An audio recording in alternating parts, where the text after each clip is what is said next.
मला लग्नाची भीती वाटत होती, कारण लग्नाच्या नावाखाली मुलींशी जो गोंधळ केला जातो त्याची मला भीती वाटायची. याच कारणामुळे मला लग्न करायचे नव्हते.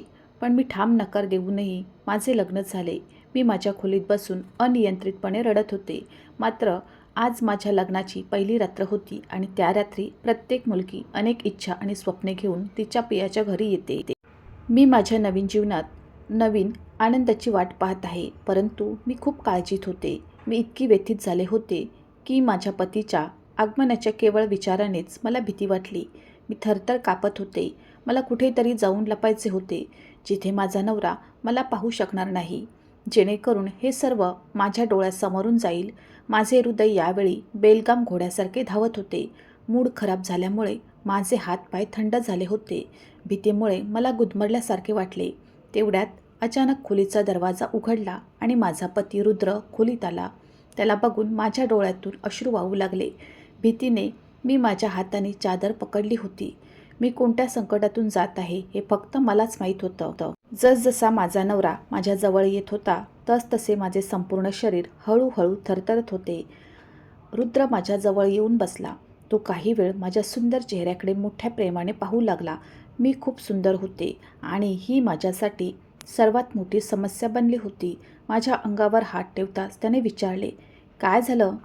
एवढी चिंतेत का आहेस?" आता त्याला काय सांगू की मला लग्नाची भीती वाटते. मी म्हणाले, "नाही." मी मान हलवली. मी काही बोलले नाही. "मग तू एवढी चिंता का करतेस?" मी हळूच म्हणाले, "मला या नात्याची भीती वाटते." मी जे बोलले ते ऐकून तो हसायला लागला आणि माझा हात धरून मला धीर देऊ लागला. तो म्हणाला, "काळजी करू नकोस." मी म्हणाले, "पण मला खूप भीती वाटते." "घाबरण्यासारखे काही नाही," असे तो म्हणू लागला. मी म्हणाले की मला खूप भीती वाटते आहे, की मला माहीत नाही सर्व काही कसे होईल. तो म्हणाला, "बघ, माझ्याकडे यावर एक उपाय आहे." मी विचारले, "ते काय आहे?" हे ऐकून त्याने माझा हात धरून सांत्वन केले आणि मग उभा राहिला. त्याने कपाटात जाऊन कपाट उघडले आणि एक औषध बाहेर काढले आणि माझ्या हातात दिले. तसेच एक ग्लास पाणी दिले. तो म्हणाला, "ही गोळी घे." मी म्हणाले, "हे कसले औषध आहे?" रुद्र म्हणाला, "तुझ्या सर्व समस्यांचे समाधान याच गोळीमध्ये आहे." रुद्र काय बोलतोय ते मला समजत नव्हते. मला झोप येऊ लागली. शेवटी ही गोळी माझ्या प्रॉब्लेम्सवर उपयोगी कशी असेल? बरं, भीती इतकी होती की मी काही करायला तयार होते आणि जेव्हा रुद्रने मला आश्वासन दिले की ही गोळी घेतल्यावर सर्व भीती आणि त्रास संपतील, म्हणून मी ती गोळी घेतली. रुद्र माझ्या जवळ येऊ लागला. त्याने माझे दोन्ही हात धरले आणि ओठावर ठेवले. त्याने माझ्यावर प्रेम व्यक्त करायला सुरुवात केली, पण मला माझ्या अंगाचा थरकाप होत होता. हळूहळू रुद्रने मला आपल्या मिठीत घेतले आणि भीतीने मी स्वतःला त्याच्यापासून सोडवण्याचा प्रयत्न करू लागले. पण नंतर मला असे वाटले की माझ्या डोळ्यात हँगओव्हर येऊ लागला आहे आणि मी हळूहळू झोपेत आहे. मी स्वतःला मुक्त करू शकले नाही. काही क्षणातच मला गाढ झोप लागली होती. लग्नाच्या काही दिवस आधीपासून लग्न झालेल्या माझ्या मैत्रिणी माझ्यासोबत बसल्या. त्याने मला सांगितले की काही दिवसांनी तुझेही लग्न होणार आहे, त्यामुळे या नात्याबद्दल तू आमच्याकडून काही माहिती घेणे महत्त्वाचे आहे. लग्नाच्या नात्याबद्दल मी पूर्णपणे अनभिज्ञ होते. त्यामुळे जेव्हा माझ्या मैत्रिणींनी मला या नात्याबद्दल सांगितले तेव्हा मला या नात्याची थोडी भीती वाटू लागली, कारण त्याची बोलण्याची पद्धत अशी होती. ती म्हणू लागली की लग्नाच्या पहिल्या रात्री नवऱ्याला बायकोची अजिबात दया येत नाही आणि तू छान सेलिब्रेट करू शकतो. तुझं सुंदर सौंदर्य पाहून तुझा नवरा तुझ्यासोबत राहणार नाही. असं बोलून ती गप्प झाली आणि हसायला लागली. तिच्या अर्थपूर्ण शब्दांनी हृदय धडधडू लागले. माझे मन आणि माझ्या संवेदना दोन्ही उडवले होते. माझ्या मैत्रिणींनी मला सांगितलेल्या लग्नाच्या रात्रीचा नकाशा. आता माझ्या लग्नाचा दिवस जवळजवळ येऊ लागल्याने मला त्या रात्रीची भीती वाटू लागली होती. माझ्या मनाला कुठेतरी शांतपणे जायचे होते. म्हणूनच लग्नाच्या रात्री माझा नवरा आला तेव्हा मी खूप घाबरले. तो माझ्यासमोर काय करेल माहीत नाही, पण रुद्राने माझे म्हणणे ऐकून समजून घेण्याचा प्रयत्न केला. त्याने बहुधा मला झोपेची गोळी दिली. ती घेतल्यावर मी थोड्याच वेळात झोपी गेले. मला माझ्या लग्नाची रात्र अजिबात आठवत नव्हती. हो, माझ्या नवऱ्याने माझ्याकडून त्याचा हक्क हिरावून घेतल्याची भावना माझ्या मनात होती, पण कदाचित सत्य इतके भयंकर होते की माझे विचारही तिथपर्यंत पोहोचू शकले नाहीत आणि मी अजूनही त्या सत्यापासून अनभिज्ञ होते. जे नंतर मला कळेल की लग्नाच्या पहिल्या रात्री माझे काय झाले होते. बरं, मी सकाळी उठले तेव्हा माझे संपूर्ण शरीर दुखत होते.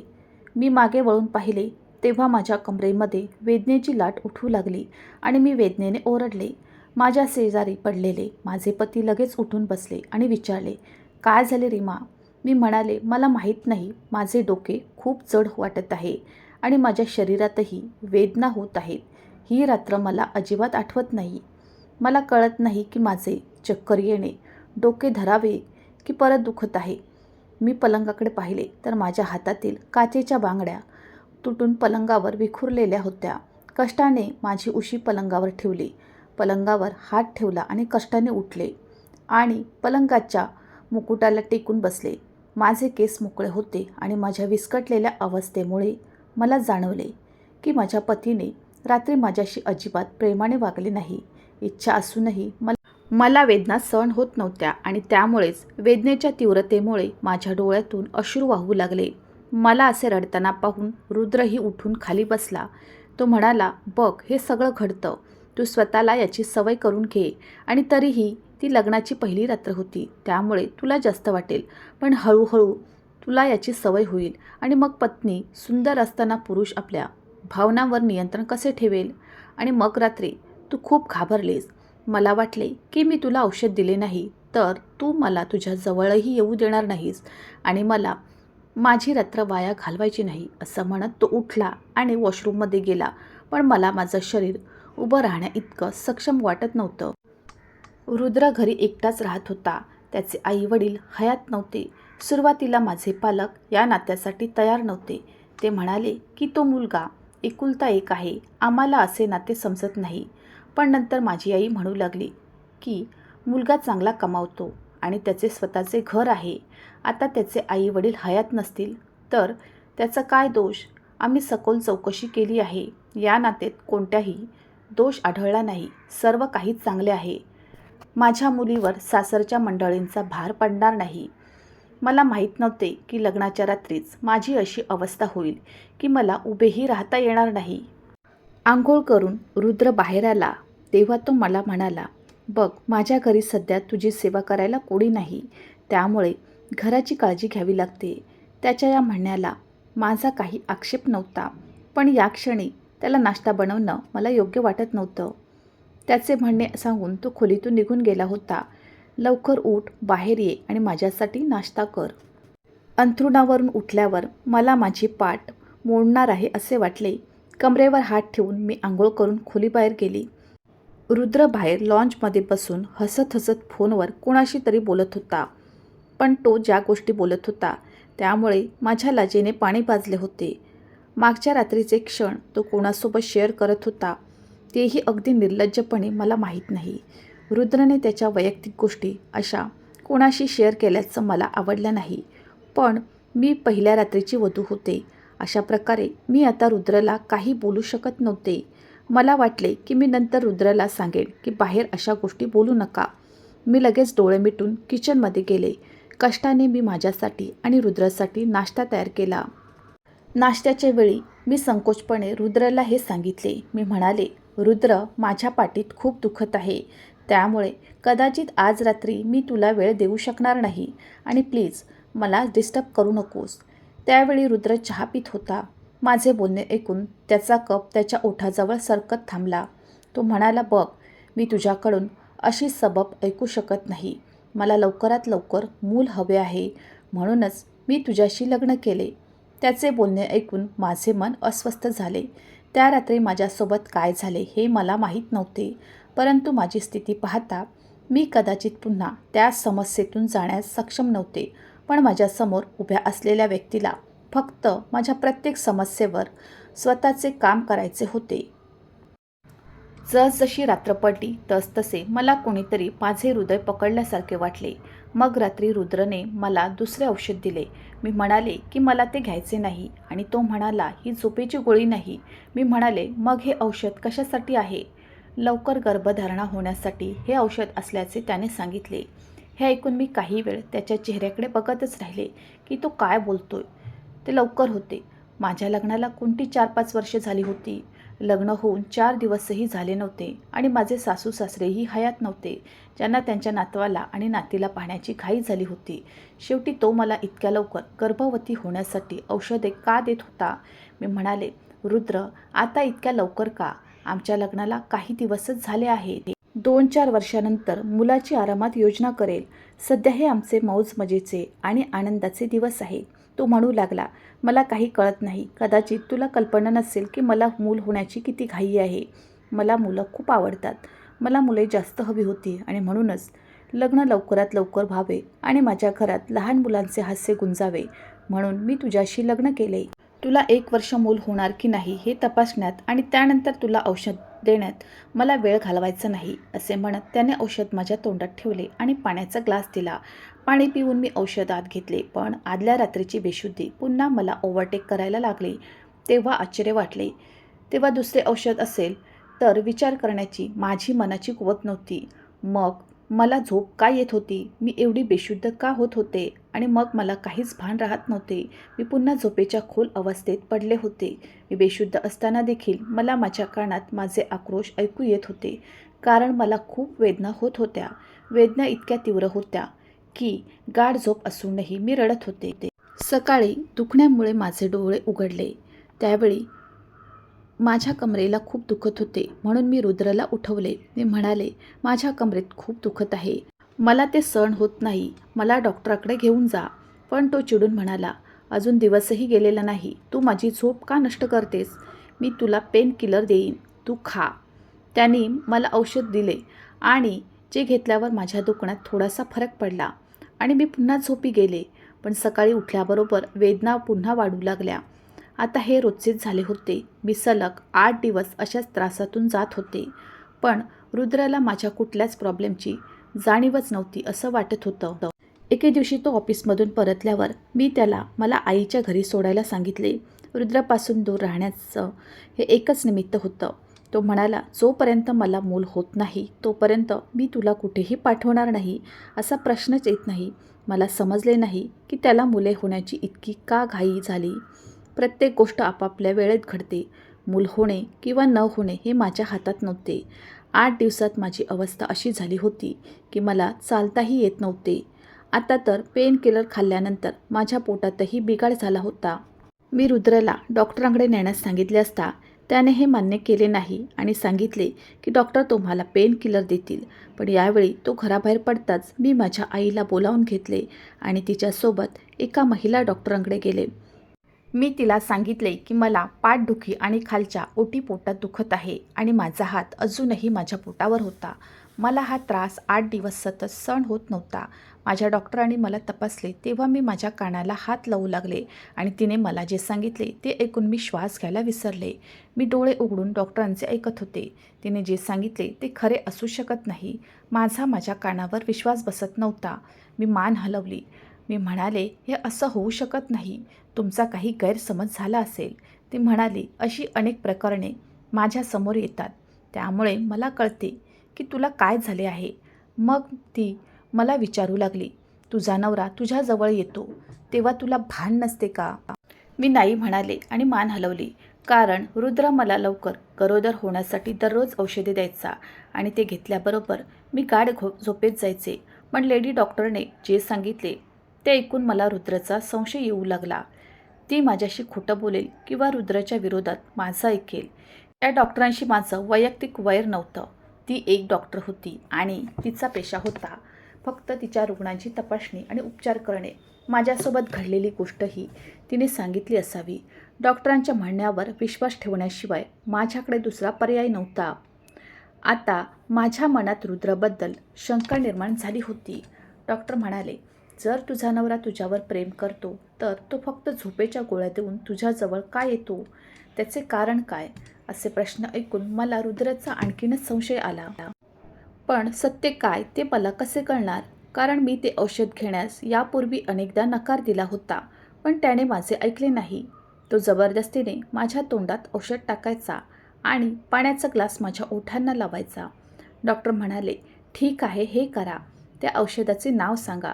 म्हणून मला वाटले की मला त्या औषधाबद्दल काहीच माहिती नाही. आजपर्यंत रुद्रने ते औषध दाखवले नव्हते.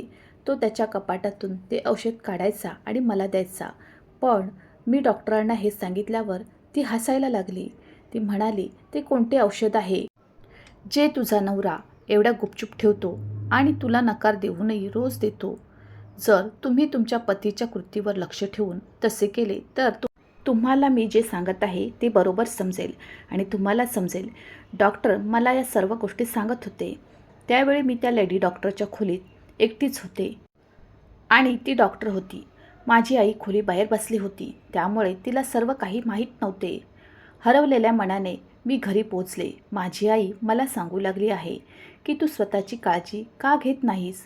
तुझ्यावर सासू सासरे, नणंद, भाऊजाई यांची जबाबदारी नाही आणि तुझा नवराही तुझ्यावर खूप प्रेम करतो. पण बघ तू स्वतःची काय अवस्था केली आहेस. 8 दिवसात सुकून काटेरी बनली आहे, रंग फिकट झाला आहे.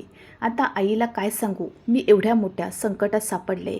माझे पती प्राण्यापेक्षा कमी नव्हते. रात्रीच्या झोपेच्या गोळ्या देऊन तो माझ्याशी खेळतो. आईने मला माझ्या घरी पाठवले होते आणि ती तिच्या घरी गेली होती. मी दिवसभर डॉक्टरांच्या बोलण्याचा विचार करत राहिले, पण माझ्याकडे या प्रकरणावर काहीच उपाय नव्हता.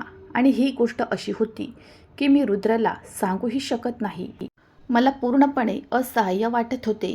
मला तिच्यासोबत आईच्या घरी जायचे होते, पण माझी आई मला माझ्या पतीच्या परवानगीशिवाय तिच्या घरी कधीच घेऊन जात नाही. मला समजत नव्हते मी काय करू. मग मनात आलं की कपाट उघडून बघू रुद्र मला काय औषध देतो. मी लगेच उभी राहिले. सावकाश चालत मी कपाटाजवळ येऊन रुद्रचे कपाट उघडले. त्याचे कपडे समोर पडलेले होते. मी प्रत्येक कपडे उचलून पाहिलं, पण औषध कुठेच सापडलं नाही. मग मी ड्रॉवर्स पण तपासले, त्यातही काही महत्त्वाची कागदपत्रे होती.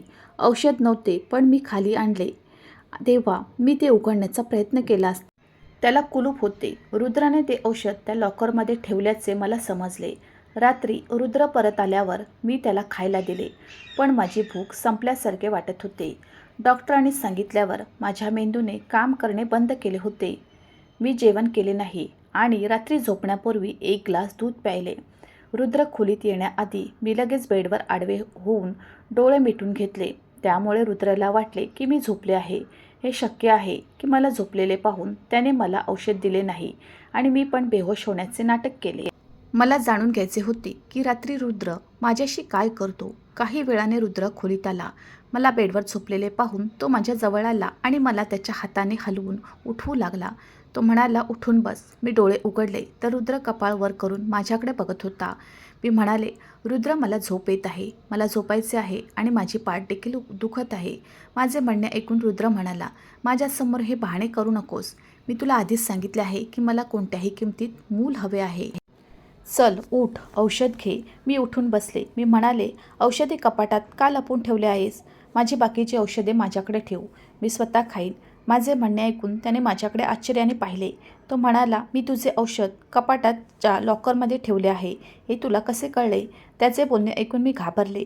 मला माझी चूक कळली. कदाचित मी माझ्या घाईत काहीतरी चुकीचे बोलले असावे. मी म्हणाले, मला वाटले की आज मी स्वतः औषध घेईन. मी तुझे कपाट उघडले आणि पाहिले की औषध कुठेच नव्हते. मला वाटले तू औषध लॉकरमध्ये ठेवले असावे. मी निमित्त काढले. तो म्हणाला, तुला एवढी काळजी करण्याची गरज नाही. ते औषध मी रोज तुला खाऊ घालीन आणि मूल जन्माला येईपर्यंत माझ्या हाताने तुला ते खाऊ घालीन. मी रुद्राला म्हणाले, माझ्या पोटात दुखत आहे. तू मला डॉक्टरांकडे का नेत नाही? आणि मूल होण्यासाठी पूर्ण उपचार आहेत आणि ते फक्त एक महिला डॉक्टरच मला सांगू शकते. औषधात स्वतःहून इलाज नाही. माझ्या बोलण्यामुळे कदाचित रुद्र मला ते औषध देणार नाही असे मला वाटले, पण तो म्हणाला, मला माहीत आहे की त्या औषधाने स्त्री गर्भवती होते. तुला कोणत्याही डॉक्टरांकडून उपचार घेण्याची गरज नाही. तू फक्त माझी आज्ञा पाळ, एवढंच तुझ्यासाठी पुरेसे आहे. मी म्हणाले, आज मी औषध घेणार नाही. मला काय म्हणायचे होते ते असे की रुद्रचे तापमान प्रचंड वाढले होते. त्याने मला जबरदस्तीने ते औषध पाजले आणि औषध घेतल्यानंतर माझी पुन्हा तीच अवस्था होऊ लागली आणि सकाळी मी माझ्या असहायतेवर खूप रडत होते की असेच चालू राहिले तर मी लवकरच मरेन आणि म्हणूनच मी माझ्यावर नियंत्रण ठेवण्याचा प्रयत्न केला. माझ्या मेंदूने काम सुरू केले. रात्री मी माझ्या मोबाईलचा कॅमेरा चालू केला आणि माझा बेड सहज दिसेल अशा ठिकाणी ठेवला. रात्री रुद्रने मला पुन्हा औषध दिले आणि माझी तीच अवस्था होऊ लागली. सकाळी उठल्यावर मी रुद्र ऑफिसला जायची वाट पाहू लागले. तो घरातून बाहेर येताच मी पटकन मोबाईल उचलला. मी त्यावर पोस्ट केलेला व्हिडिओ पाहू लागले आणि तो पाहिल्यानंतर मी पूर्णपणे उडाले. मी पूर्ण व्हिडिओ पाहिला नाही. मी मोबाईल बेडवर फेकून दिला आणि चक्कर येऊन डोकं धरायला लागली. रात्री माझ्या पतीने माझ्यासोबत जे केले ते कोणत्याही महिलेला सहन होत नव्हते. रुद्र परत येण्यापूर्वीच मी माझ्या आईवडिलांना घरी बोलावून संपूर्ण हकीकत सांगितले. हे ऐकून आई रडू लागली. माझे वडील डोके धरून बसले. रुद्र हा अपूर्ण पुरुष होता आणि मुलाला जन्म देण्यास तो सक्षम नव्हता. खरे तर तो नामर्द असल्यामुळे पत्नीच्या जवळ येऊन नवरा बायकोचे नाते प्रस्थापित करण्यासही सक्षम नव्हता. माझ्यावर आपले वर्चस्व प्रस्थापित करण्यासाठी आणि तो पूर्ण माणूस असल्याचे सिद्ध करण्यासाठी तो त्या 6 म्हाताऱ्यांना माझ्या खोलीत रात्री घालवण्यासाठी पाठवत असे, जे माझ्याशी क्रूरपणे वागायचे. माझ्या आईवडिलांनी रुद्रविरुद्ध केस केली आणि मला घटस्फोटही मिळवून दिला. रुद्रची चौकशी केली असता त्याचे यापूर्वीही लग्न झाल्याचे निष्पन्न झाले. तो नामर्द आहे या कारणास्तव त्याच्या पत्नीने त्याला घटस्फोट दिला होता. कदाचित स्वतःची कमतरता लपवण्यासाठी आणि आपल्या पत्नीला हे सिद्ध करण्यासाठी की तो मुले उत्पन्न करू शकतो. त्याने माझ्यासोबत खूप मोठा गुन्हा केला होता. माझे जीवन नरक बनवले होते. मी लेडी डॉक्टरांकडे गेले असता तिने मला सांगितले की तुझ्यावर बलात्कार होत आहे आणि एकापेक्षा जास्त व्यक्ती ते करत आहेत. हे खोटे नव्हते. रुद्र मला गरोदर राहण्याच्या बहाण्याने झोपेच्या गोळ्या देत असे, जेणेकरून तो माझ्यासोबत हा घाणेरडा खेळ खेळू शकेल आणि त्याच्या मनाला दिलासा देण्यासाठी आणि त्याच्या पहिल्या पत्नीला तो पुरुष असल्याचे दाखवण्यासाठी. त्याने माझे आयुष्य उद्ध्वस्त केले. मला सावरायला 1 वर्ष लागलं, कारण रुद्रने मला 2 महिन्यात दिलेली वेदना आणि त्रास मला मान्य नव्हता. मग माझ्या पालकांनी माझ्यासाठी दुसरे नाते पाहिले. यावेळी संपूर्ण कुटुंब तिथे होते. होय, मुलगा विवाहित होता आणि आधीच एक मुलगी होती. मुलाच्या जन्मानंतर त्यांच्या पत्नीचे निधन झाले, पण याला ना मला काही आक्षेप होता ना माझ्या आईवडिलांचा. आणि आज मी माझ्या सासरच्या घरी आनंदाने राहत आहे. माझा नवरा माझ्यावर प्रेम करतो, माझ्या प्रत्येक गरजेची काळजी घेतो आणि मी देखील त्याच्या मुलीला खऱ्या अर्थाने स्वीकारले आहे आणि तिच्यावर खऱ्या आईसारखे प्रेम केले आहे. त्याने मला कितीही त्रास दिला, देवाने मला चांगला नवरा देऊन त्याची भरपाई केली. मला इतका प्रेमळ जोडीदार दिल्याबद्दल मी माझ्या देवाचे आभार मानते. ही बाब लक्षात घेऊन मुलीचे पालक आपला जावई म्हणून एकट्या मुलाची निवड करण्यास प्राधान्य देतात. तो एकटा आहे. आमच्या मुलीवर सासू सासरे, भावजय आणि संसाराचा भार पडणार नाही, पण सासर पूर्ण झाले पाहिजे असे मला वाटते. जेव्हा मुलीला सासू आणि सासरे असतात तेव्हा मुलगी तिच्या सासू सासऱ्यांसोबत आनंदी राहते, कारण पतीने मागून काही चूक केली तर सासू आणि सासरे हजर असतात. त्याला शिव्या देतात. त्याला योग्य मार्ग दाखवण्यासाठी आणि समजून घेण्यासाठी त्याच्या डोक्यावर त्याच्या पालकांचा हात असतो. मित्रांनो, मला आशा आहे की तुम्हाला आमची कथा आवडली असेल. कथा आवडली असेल तर व्हिडिओला लाईक करा.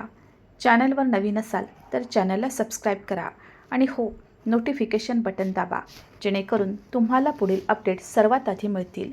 तुमचा मौल्यवान वेळ कथा ऐकण्यासाठी दिल्याबद्दल धन्यवाद. पुन्हा भेटू अशाच एका नवीन कथेसोबत.